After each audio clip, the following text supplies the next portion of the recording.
Don't be so quick to take no for an answer. Do your due diligence, find the opportunity, get the form printed out, get it ready for signature, and put it in their hands. And what typically is going to happen is that commander is going to say, hey man, you're putting me in a really tough place here. Okay, well that's not the same thing as no. Most pilots don't understand what career opportunities are available in the world of aviation. They're making career decisions based on advice from friends or posts on internet forums, meaning they are taking huge risks with their livelihood without having all the details. This podcast was created to help you understand the aviation industry so you can find your dream job. Let's get ready for Pushback. Here's your host and my dad, Nick Fialka. What's up, pilot? How's it going? I hope you're having an awesome day. It's your boy, Nick Fialka here. I am just finishing up having a great conversation with my friend Austin Roth from SkyBridge. He is the founder of SkyBridge. If you are a military person and you are leaving the military, you may have heard of a thing called Skillbridge. Well, SkyBridge is a company that works to help get vets and future vets positioned into places where they can get some flying, where they can get potential jobs out of this and the airlines. Really, really cool conversation. Things are changing every single day at SkyBridge, so reach out, go check them out. All the information there is in the show notes. And last but not least, let's have a quick word from our sponsors, because without them, we wouldn't have this awesome podcast. Hey pilot, it's Nick. I want to tell you about a great friend of the show, Timothy P. Pope. He's a financial planner, and he's completely focused on the professional pilot. He's the kind of guy you want to go to for real talk to help you figure out your financial future. With so many upgrades and so many transitions and so many things going on, you owe it to yourself to give him a call. He'll help you design and execute really smart financial planning strategies, whether it's retirement planning, investment management, military transition, tax planning. He's a great financial planning partner. Timothy P. Pope, CFP, helping professional pilots make the most out of life. Give him a shout. All the information's in the show notes. You should definitely tell him I told you to call. All right, everybody. I'm with my good friend, Austin Roth. How are you, Austin? I'm doing great. Thanks for having me, Nick. Yeah, man. Austin Roth, SkyBridge. We are going to have a great conversation today. And we also got to start off thanking Austin for the Roth IRA. So thank you for the investments. I really appreciate it. Yeah, I don't like to take credit for it, but since you brought it up, you're welcome. If you could just maybe talk to your S&P friends and get them to show up and give me some money finally. Yeah, I'll do what I can. Thanks.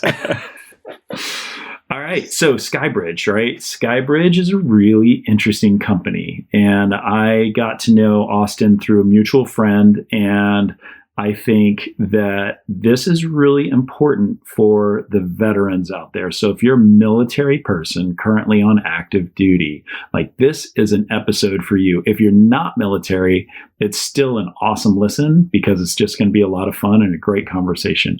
So will you just tell us about SkyBridge, kind of what it is, how you got started? Yeah, so I'll start with the what it is, and that'll help explain kind of why it got started. So the what it is first people have to understand kind of two distinct things. So number one is the DoD Skillbridge Program, and then number two is our company, SkyBridge. So the DoD Skillbridge Program is a program that allows active duty service members, even people that are AGRs through the Guard or Reserves, that they can spend the last up to 180 days of their time in service doing an internship, doing a training pathway, education, kind of anything that's going to lead to the buzzword for the DoD is high probability of post-service employment. So anything that's going to help them transition off, that's going to make that intermediate period as short as possible or 0 days. That's kind of twofold. Number one, the stigma coming off of Vietnam, the homelessness and all of the job problems caused by service members getting out and not necessarily having skills. And so the DoD wants to avoid that stigma for obvious reasons, because they actually do care about service members. And then number two is because if you get out of the military, a lot of people don't realize this, and you file for unemployment, the DoD is on the hook for that unemployment. So it's also a budgetary reason that the DoD does that. Those SkillBridge applicants, they still have to get approved by the chain of command, just saying that they're allowed to do it. The companies, as far as who they're going to work with, are kind of two different venues. So venue one is a company can be approved by the DoD themselves, and venue two is a company can kind of outsource their approval to what's known as a third-party provider. And so SkyBridge is a DoD approved third-party provider. The reason why companies do that is number one, for the same reason that you'd outsource anything, because you want the kind of expertise in a particular field. And so we have expertise in SkillBridge in particular. All the branches are different, even inside of the branches sometimes. You may have Navy to Navy, for instance. NAS Pensacola versus NAS Jacksonville, for some reason, might have two different processes. And so our expertise is in kind of knowing all those different processes. And then the other reason is because it's really hard to get approved, as it turns out. So the approval process is very bureaucratic, believe it or not. And just like anything else in the DoD, very bureaucratic. It's very slow. It takes about 9 to 18 months as of right now. Kind of fluctuates, but 9 to 18 months is kind of on average to get approved. And that's assuming that you're kind of a first-time go and don't have to redo your paperwork. So for a company to be approved to be authorized into the SkillBridge program, right? That's right. Yeah. So it's free to apply. But actually getting the approval is kind of a different beast than just filling out the paperwork. Working with a third-party company allows you to essentially have immediate approval. So companies that otherwise wouldn't have access today can have access today via a third party like SkyBridge. Got it. So there are two fronts here, right? We have one bucket that is the service member, and we have another bucket that is a company that is looking to get veterans hired into their company, right? That's right. And so let's look at the company first, right? So the company, they may or may not have expertise they may have heard about SkillBridge, and they may know that there are internship programs that can lead to employment, and every company in America right now is looking for people. So they can become an approved SkillBridge vendor. But to do that requires a ton of paperwork, and to do that requires lots of man hours and lots of expertise. So instead of doing all of that, they can come to SkillBridge and say, hey, look, SkillBridge, we are looking for veterans, and these are the types of veterans we're looking for. We need people with these kind of skills to do these kind of things. And you marry up the company with the service member, and you find that fit so that both sides can win, and you're the intermediary in between. Is that a good way of explaining it? Yeah, that's 100% fair. And so it may help too to kind of distinguish us between us and the other third-party providers. Okay. So there's a lot of third-party providers. Probably around half of the SkillBridges get run through a third party. And so even like Amazon and let me see, John Deere, Johnson & Johnson, a lot of those companies either have approval themselves or have a partnership with a third party and don't have it themselves, but they all use the third party. For all the reasons that we kind of said, hey, program management, it's one less thing, and those companies do have expertise. But SkybRidge is a little bit distinct from those other companies in two ways. So the first way is that none of the other third-party providers are specific to any particular industry. So they may have 1,500 different jobs, but it's like forklift driver, C-suite intern. So they don't have any specialization. So therefore, if you want to talk to them about any particular job, it's really more of a job listing that you click on and then they'll place you in it, more so than it is any kind of precise placement or any kind of job counseling or anything like that. So it's essentially like a temp agency where they just have a broad brushstroke of organizations, and they try to just kind of pull people from the mass and drop them in. And you guys, you guys are a boutique, focus centric, like aviation centric organization, right? Yeah, so we're the only one that focuses on any industry, and it just happens to be aviation. Because it's the best industry. Yeah, I actually, absolutely. 12 years ago when I got involved in aviation, it was because I wanted to be involved in SkillBridge, not the other way around. SkillBridge is only about 4 or 5 years old now, so I didn't do that. I just kind of fell backwards into it. And we're going to have to kind of go back in time and we'll talk about kind of how SkyBridge came about and how that fit in. But essentially because of my expertise, because of Landon Chevin, probably a lot of people listening to the podcast probably talk to him because he talks to literally everybody on the planet. Yep. Or at least know him by reputation. So he's the first helicopter guy that, coming from the Army Special Operations background, had not been a fixed-wing pilot in the military, did a quick fixed-wing transition, 250 hours pilot in command airplane, and then went straight to the right seat of a Airbus A320 for one of the major carriers. And so now he's been doing that for about a year. So Landon and I kind of got introduced through some friends. And so our backgrounds just happened to be aviation, and then kind of realizing that there was this void in SkillBridge and aviation, put SkyBridge together. And so it just kind of happenstance that our background was aviation, that we decided to start a SkillBridge company. It was kind of a natural fit. but there are no other companies that are specific to any industry. So that's kind of one way that we're distinct. And the other way is kind of because of that. So because of that relationship to a specific industry, we're actually able to provide counseling services and get people on the phone. And obviously, Nick, I think you'd probably resonate a lot with this, but just that kind of interpersonal communication and relationship aspect of it, where we can get people on the phone and have a conversation with them, a lot of whom we're not going to put in a SkillBridge. Either they're kind of getting too late into the game, or they take another SkillBridge opportunity, or they just have questions. But because we're specialized in one industry and we speak the language, and so do all of our counselors who are at the airlines right now, they can get on the phone and talk to somebody who, the other option is get on the internet and just hear random internet strangers' opinion, which I wouldn't necessarily recommend. I'm not saying don't believe everything you hear on the internet, but definitely don't believe everything you hear on the internet. You could go to Boomer Book and hear everybody complain about stuff. That's a good way to start. If you want to figure out what not to do, you can go right to there. Even better, I would just go straight to Airline Pilot Central and go on the forums. And you can hear about place. Yeah, you can hear about how every airline is the worst airline. Yeah. You can probably read about how this is the worst podcast too. I'm typing right now. You're on it? Yeah, send. That's perfect. It's posted. I can't wait. I'll get death threats on the forums, and that's how I'll know that I have made it. Yeah, and there's good information out there. I don't want to... There is. Absolutely there is. I mean, I got a ton of information off of both Facebook and Airline Pilot Central as I've been going for sure. It's just different, though, when you've got somebody on the phone and you're able to kind of go through somebody's particular situation. And the other hard part is when you put something on Facebook or, post even on LinkedIn, it's a little bit more the Wild West these days. Sure. It kind of doesn't matter what you put out there. You're going to get every possible opinion left, right, and center. And it doesn't necessarily help you get any closer to making a decision. Yeah, absolutely. A lot of people find me on the old Book of Faces or LinkedIn and things like that and reach out, and we start a conversation from that. But here's what I like. First off, in my mind, I want to keep these paths organized, right? So we have the business path where the industry, the organization comes to you to say, we are in need of not just pilots, right? We're looking for, this is across the industry. Can you talk about what those people are looking for? Yeah, absolutely. I would say aside from pilots, probably the biggest need, probably even bigger than pilots right now, is A&Ps. A&Ps, all your mechanics maintainers out there. Yeah, I mean, we've a company that told me the other day, hey, I don't even care if they have their A&P. I just need a manager that's got maintenance experience. And I don't care if they turn wrenches, but I need somebody to manage this program.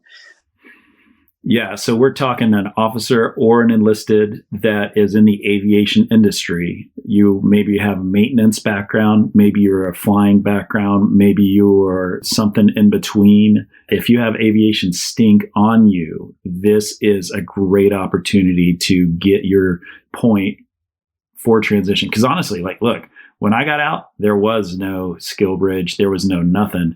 It was you go to TAP class, you do a budget, the VA comes and talks in a circle for 2 hours and then see ya. And that was it.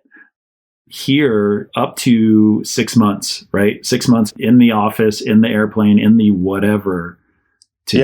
And it's even further get ahead of the game. Than maintainers. I mean, as far as we're concerned, we'll place anybody in. And the way that our memorandum of understanding is written and accepted by the DoD, it just said, any aviation opportunity. And then we just filled out everything we could possibly think of. So even business development, HR, dispatch is another big one.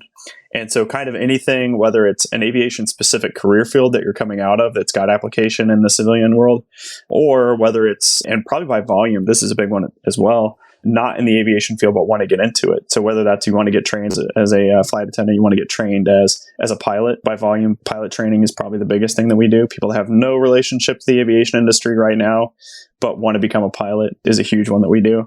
But anything that touches aviation. Can you walk me through? I'm an E5 getting out after 4 years, 5, 6, 7 years, whatever, and I'm ready to be done, but I want to be a pilot. What does it look like? What do you do?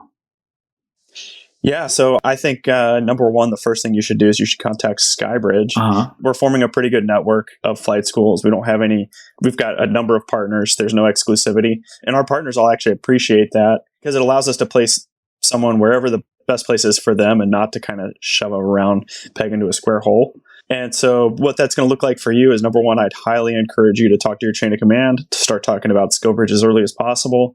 Get on the phone with SkyBridge. What does that mean as early as possible? Yeah, so we typically tell people around 2 years out. 24 months from when you're leaving.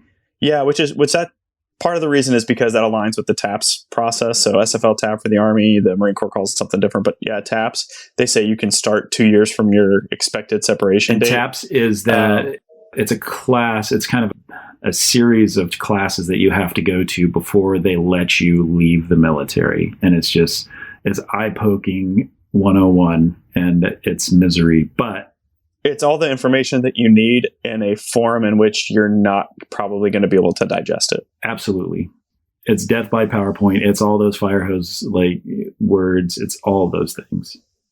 Yeah. So since you can do that 2 years out, we usually say that's a pretty good time to start talking to us. So if you're that E5, we're probably going to have some stuff to talk to you about. This is the reason why that counseling call is so important, and why that specialization in the aviation industry is important.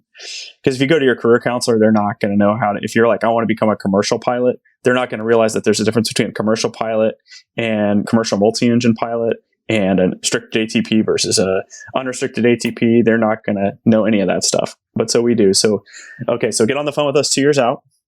We're going to start saying, hey, let's look kind of locally for you, because there may be some things you can start doing now towards getting your ratings. And after that, it becomes kind of a cost benefit analysis, which is, hey, if you can afford to not really get your weekends anymore, then there's going to be a benefit to that, which is you're going to get through your ratings faster, you're going to get to the airlines faster. Yeah. And that speed at which you get to the airline, to your final destination, is going to be the thing that defines your life over the next 30 years. So like the speed at which you do that is crucial. Yeah, and especially right now, kind of our analysis, kind of for the average airline, over the 30-year average of seniority, it's moving 2 to 2.5 times faster than it has month by month. Yeah. And so, so basically, if you could spend your SkillBridge as efficiently as possible, and you're able to get out there 6 months early, that's 6 months in kind of today's standard.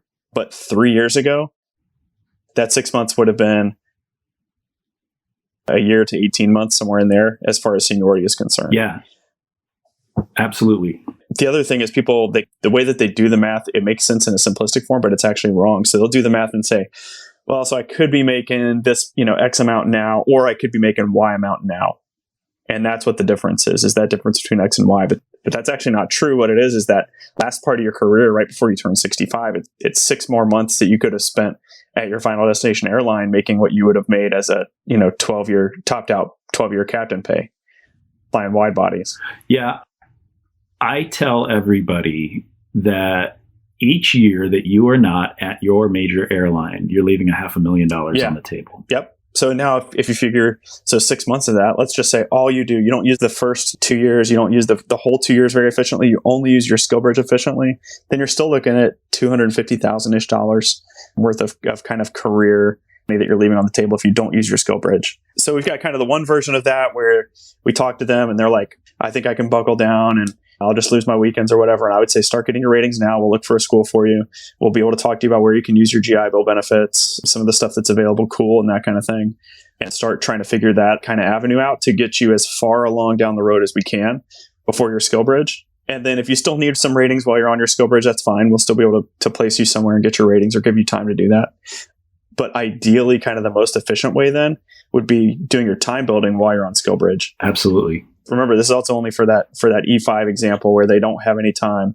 And so now we're trying to get them to their ATP while they're on their SkillBridge. Kind of, it's a different path than if they already have their ratings and everything too. Right, bro. Like if you are an E5 listening to this right now and you are if you're 24 months out, you could be at your major airline and that lieutenant that's being a pain in your ass is going to be junior to you by the time you get to that major. Like if you were a single E5 and you're ready to crush and buckle down and bang out those hours, like you're going to be senior to all the people in your squadron that are like looking at 4 or 5 years from now, I'm going to get out. I'm going to go fly for whatever major because I'm flying Hawks or I'm flying Vipers or whatever you're doing.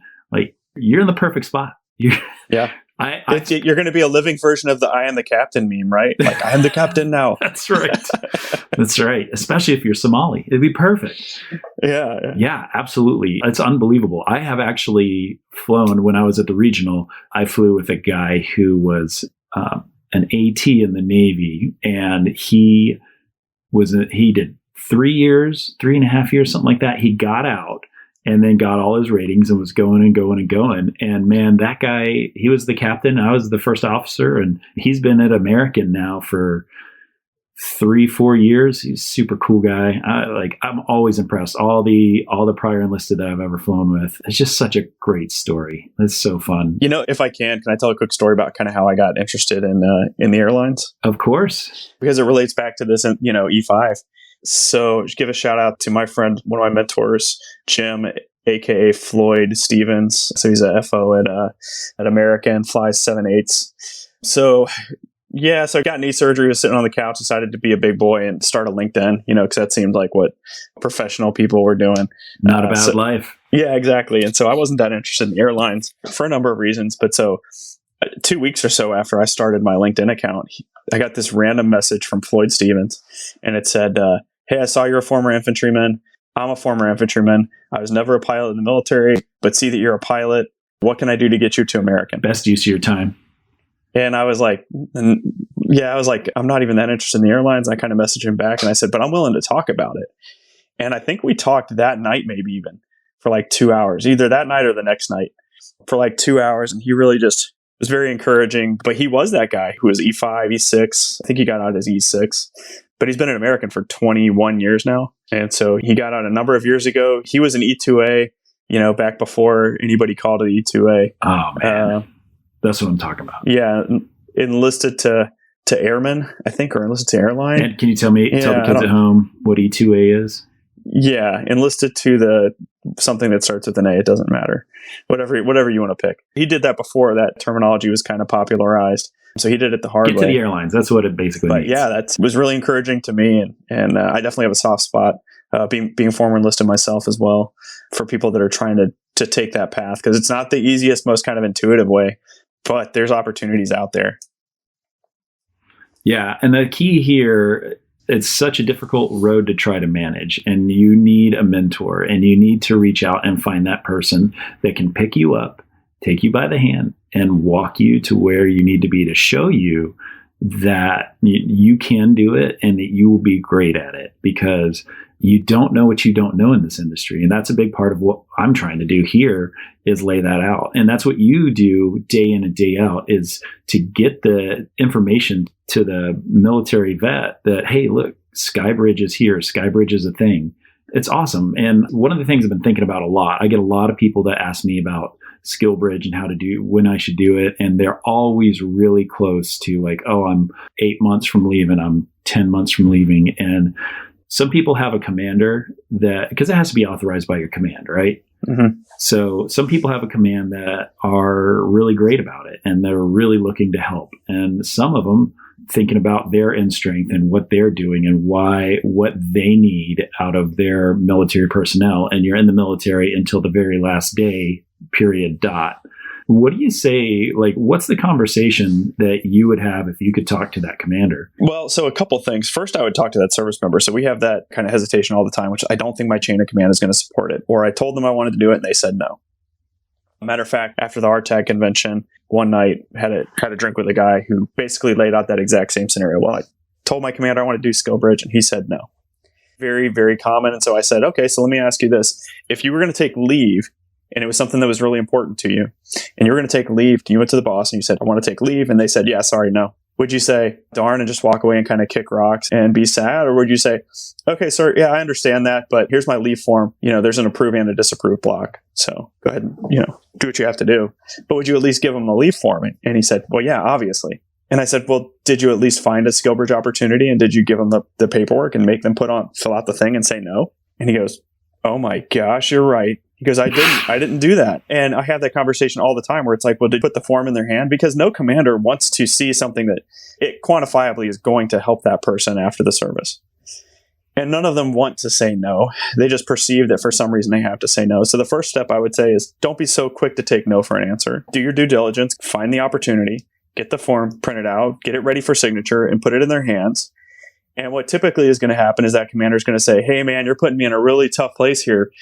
Okay, well, that's not the same thing as no. That's right. Now we're having a conversation.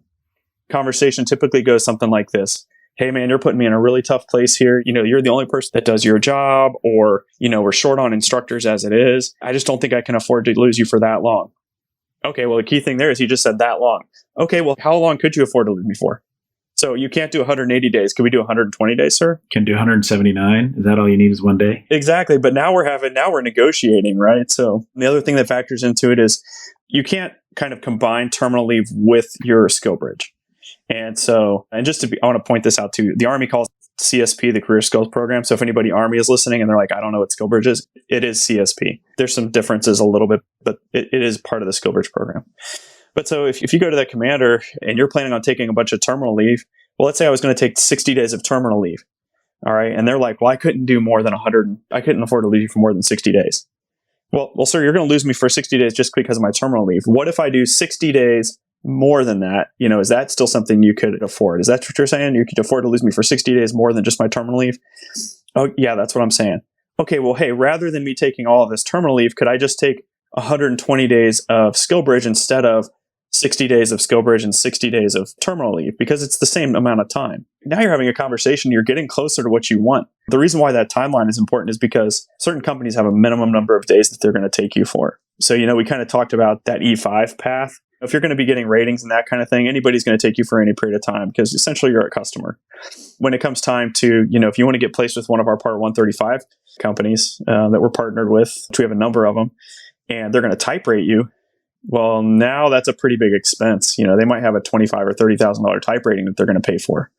And in order to kind of keep them in the black, they're going to look at that and say, well, based on the salary savings, because that's the other thing we didn't talk about is that companies cannot pay the service member while they're on it. And so if you're a company kind of looking into this, that's the biggest benefit for them, in addition to getting somebody that might be an long-term employee. But so they're going to kind of weigh that type rating. They're going to weigh the cost of putting you in a hotel room during training, potentially, kind of all these other costs associated with you on the pilot side, and then go, okay, well, we're going to need to have at least like 3 or maybe 4 months to keep us in the black. So therefore, we're only going to take people at 90 days of SkillBridge or 120 days of SkillBridge. As soon as they're off their SkillBridge and they're on terminal leave, that company has to start paying them. And so it advantages the company longer, and certainly financially more, the longer period they can have you on SkillBridge. When I'm talking to people about the conversation with their commander, I usually try to say, hey, just kind of remind them of that too. Hey, this is an opportunity that if I don't get X number of time, I might just not have the opportunity. But do you really care if I'm on terminal leave or if I'm on SkillBridge? And if the answer is that you don't really care, cool, then maybe I'll just sell back my terminal leave and maybe I'll just take 4 months of SkillBridge. But that would be the first step. I would encourage people to kind of have that conversation in that way. Yeah. And there is a really good benefit to doing that SkillBridge over your terminal leave, because the whole idea of terminal leave is to go look for a job, right? And the whole idea of SkillBridge is to make it such that you don't have to go look for a job, that you are able to find your way into a job and transition nice and easy peasy. Yeah. And the two things I like that you said are, number one, if I'm a company and I need pilots are expensive as hell. It's a ton of money to go invest into somebody for type ratings and training and stuff like that, but also for the paycheck and for the benefits and this and that. And so if you are able to get that person, only focus on getting them trained up so they're full up around and ready to fly for you, and not have to pay them because the military is paying them, it's going to save you, 6 months, going to save you $50,000 easy all day long, and not including looking at benefits. Yeah, that's absolutely right. And the program kind of sells itself when you start talking to companies about it, just because at the very least, generally going to break even once they factor in all the training costs and all the other stuff, and then weigh that against the salary savings and all that. At the very least, going to break even. So there's no reason. So they're going to pay $0 for a trained person. Yeah, that's right. Yep. It's amazing. Yeah. That is awesome. The other part that I want to mention is to that commander, first off, to that soldier, sailor, airman, give them this podcast, have them listen to it, have them understand what it's all about. My peers are commanders and just post command, and they are dealing with this day in and day out, and they have a lot going on, and you're not the only person getting out of the military. So being able to leverage whatever you can to be able to be a significant positive impact on your command as you're on the way out will have lasting benefits. So get out there early and make it happen. I talked to a F-15 guy the other day. He was like 6.5, 7 months out. He was not going to do Skillbridge. And we had a conversation about it. And one thing led to another. And I was able to help him mold that conversation with his commander to be able to influence such that he was able to get it. And I think that's what you need, man. Like you absolutely have to lean forward yourself and take care of yourself, because nobody else will take care of you. And the more you can do that, and the more you can help get to the point where they're negotiating with you instead of just saying no, that is where the value is. And that's what you get out of Austin. Go ahead. That empathy kind of swings both ways. I know you guys, certainly your side gig, you spend a lot of time talking about empathy, I would imagine. Man, that's all I talk about as I'm yelling at my kids. Yeah. But yeah, I can empathize with my kids while I'm yelling at them. So I've got 4, so I've got a lot of practice actually at doing that. But when you're sitting with your commander, first of all, and to go even back farther than having the conversation with them, number one, don't ambush the boss. Don't ambush the boss, y'all. Yeah, don't wait till you're 8 months out and then say, hey, sir, hey, ma'am, been thinking I might like to do Skillbridge. Yep. Have that conversation 2 years out. Have the conversation a year out. Yeah. Hey, we know what this person's up to. We know what they want to do. We can kind of budget for that. So that's kind of where it starts. But number 2, once you're having the conversation with them, don't go in there feeling like you're owed anything, because you're not. Yeah. And empathize with their position. Hey, if a billet that has only one particular person that does that job, you may be kind of a single point of failure. You need to recognize that's what you are to that organization. And number 1, it's kind of recognize your value in a good sense, but also recognize your value to that organization if they lose you, and probably putting the commander in kind of a tough situation. And so don't go in there like something, go in there saying, hey, I understand what this is going to do to the organization. Here's what I'm asking for. Here's why I'm asking for it. And then the commander, hopefully from their seat, they're able to empathize with that service member. They're not going to be in the military forever either. At some point, they're going to be leaving. I would say I'm encouraged by one thing, kind of looking at the numbers that we're seeing, is that there are more and more senior people that are taking advantage of Skillbridge. Yeah, for sure. And as that happens, that's really encouraging, because I think it does make it harder to say no. I think that the golden rule culture does kind of exist in the military still, which is it's going to be pretty hard for a commander to just be denying Skillbridges all day, every day. And then when it comes time for them to take theirs, they're like, don't have some kind of conscience behind it when they're, you know what I mean? I think a lot of people are realizing now that, oh, this actually is a thing. And I'm seeing my boss do it, and his boss is doing it. And I think it does just make it an easier trigger to pull when they know, especially their time's not going to be forever, and they're eventually going to want to pull that same trigger. Yeah, I would say if you're in a tactical unit, it makes it more difficult than if you are a higher echelon command where you are doing staff work. And so if you are a trigger puller or you are some kind of unicorn in your unit, I would say that if you're going, what Austin was saying about starting 24 months out, get creative. Look, if you're the unicorn, you're the only guy that can do that one thing, you're the only gal that knows how to whatever, who can you find around you that you can start training to be able to do that job so that you can have a win-win with your boss? Look at workarounds, get creative, start peeling that onion back so that when you go, because what you're coming up with is a problem for that commander. As a guy that gets problems from people, like I am that commander, right? Like I get that all day long. And the things that really resonate with me are the people like, here's our problem. Here's 1, 2, 3, 4 different options that we can have to solve this problem. And here's my recommendation. And so if you are able to do that and come forward with that, you're going to have a much easier time than if you're just walking out on a tightrope and while somebody's shooting arrows at you. So yeah, involve your, so for the Army, they're branch managers, for you guys, they're career managers, involve them in the conversation too, because that may mean that for your last PCS, you don't go to that kind of most fun in the shortest period of time possible PCS move, because, well, that might kind of disadvantage you for getting out. So you need to have kind of that longer term thinking in mind, even going back before you've talked to your commander about Skillbridge, but even before that last PCS move, to say, hey, how do I make myself as not a unicorn as possible?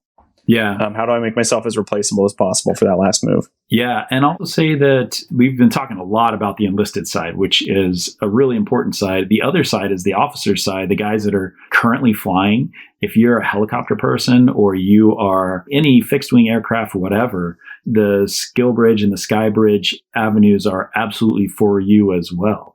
And to be able to, if you're a helicopter guy like me, like you can start that transition early and start getting ahead of that game. And those resources are out there. And Austin works with that for the jet guys that are looking for an easy transition. Like that's another part as well. Can you talk to both of those, the helo guys and the jet/heavy guys and gals? Yeah, so definitely if you want to do a popularly called kind of a rotor transition, that's definitely something that you can do while you're on Skillbridge. That actually is pretty similar to the same avenue that the E2A, kind of E5 getting out. It's a very similar avenue. If we're having that conversation 2 years out, I would expect for us to have some homework for you to do and some decisions the same way that we would have for that E5. But at the end of the day, if you're 180 days out and you're starting your Skillbridge and you don't have any ratings, we can find somewhere to put you. We can get your rotor transition knocked out.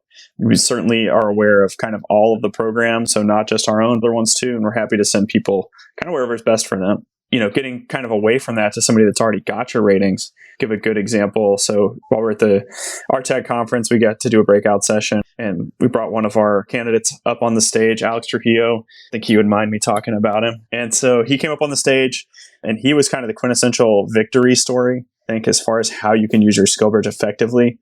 So he was a helo guy, but he had all of his ratings. So he's coming out of the Navy. He's in a non-flying billet. And so he had under 1,500 hours. He was close to, I think, 1,200 hours, 1,300 hours, something like that, but did not have 250 airplane PIC. Oh. So he's in a little bit of a tough situation. So Nick, obviously you're saying, oh, you understand the score. So that's two problems. Number one, even if he gets to 250 airplane PIC, now he's restricted ATP, which is going to really limit what he can do. And number two, he's got to get to 1,500 if he wants to unrestricted. So he's got to kind of, to advantage himself the best, he'd need to cross kind of two pretty significant gates. Yeah, for sure. And so we were able to hook him up with a company flying Saratogas. So not like the most sexy flying, but flying Saratogas. It is complex, Part 135, and flying close to 100 hours a month while he was on his Skillbridge. That's a lot of hours. Yeah. I mean, it was basically, they also let him do ATP, CTP. And so a lot of our partners, candidates do things like that. He's going to basically be working for you guys for free. He's going to need to take a week and go to ATP, CTP though. Yeah. They're almost all open to that because they know the score, especially the smaller Part 135 opportunities. And so he did ATP, CTP. He may have even gotten his full ATP, honestly. I don't remember. But he wanted to do the 135 or 91 things. He was thinking NetJets, FlexJet, Fly Exclusive, something along kind of those lines. Those were his three primary companies. So during his time on Skillbridge, so now he's at this Part 135 company. He's getting a bunch of hours per month. And remember, he was in a non-flying billet, so he was not getting one more hour prior to Skillbridge. Oh my gosh! So he ends up hitting 250 PIC. He ends up hitting 1,500 hours a month or two out from finishing his Skillbridge. He's actually just wrapping it up now. But then before this, he's not hearing back from anybody because he's kind of stagnant. And then kind of hit all those metrics right about the RTAG convention time. Got a call back from all three of them. Interviewed for one of them at RTAG, one of them the week before RTAG, and then one of them the week after RTAG. Got CJOs for all three of them. And then just the cherry on top of it all was the company that he was flying for is potentially buying a couple of jets. And Alex is a pretty smart cookie. And so they said, actually, if you would be interested in sticking around, we can probably, work you into that. And also we'd like to have you on kind of our business development team and doing some stuff on the back office kind of side of things too. So he went from pre-Skillbridge, kind of nothing's happening as far as his aviation career. In the middle of his Skillbridge, all of a sudden, everything that he wanted is available to him.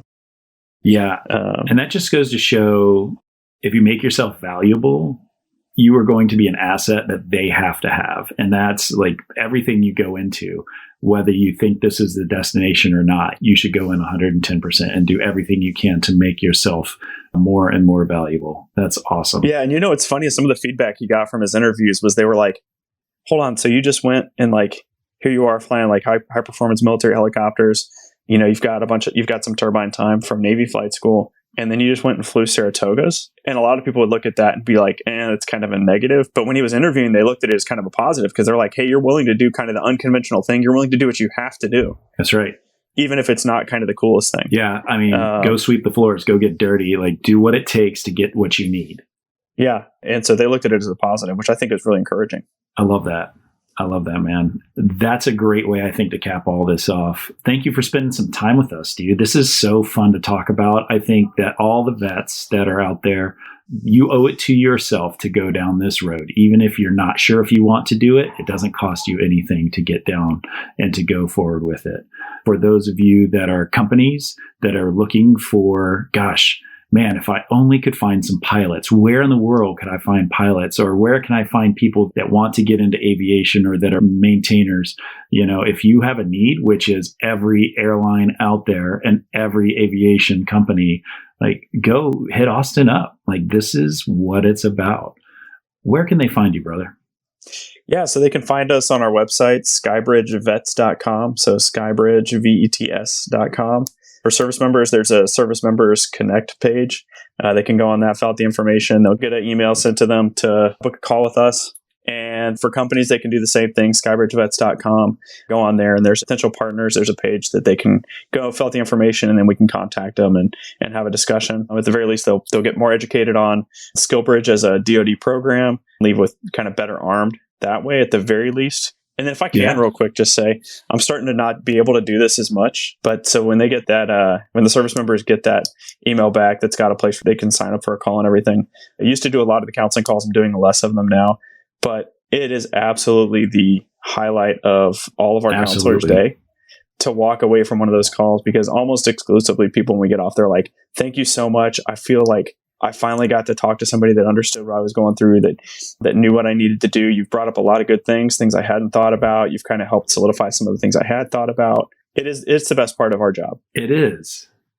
It's so good. I love being able to just listen and to give a little bit of feedback and just have somebody find value in that and take it to heart. That fills my cup.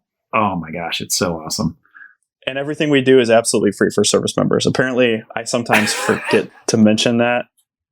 All right. So absolutely free, and we love doing it. So. That's awesome, man. I love it. skybridgevets.com. I promised him I wasn't going to say Skillbridge. But happens all the time. The best part is it's super easy for you guys listening, because you just click the show notes and it's the links right there, and we'll have that for you.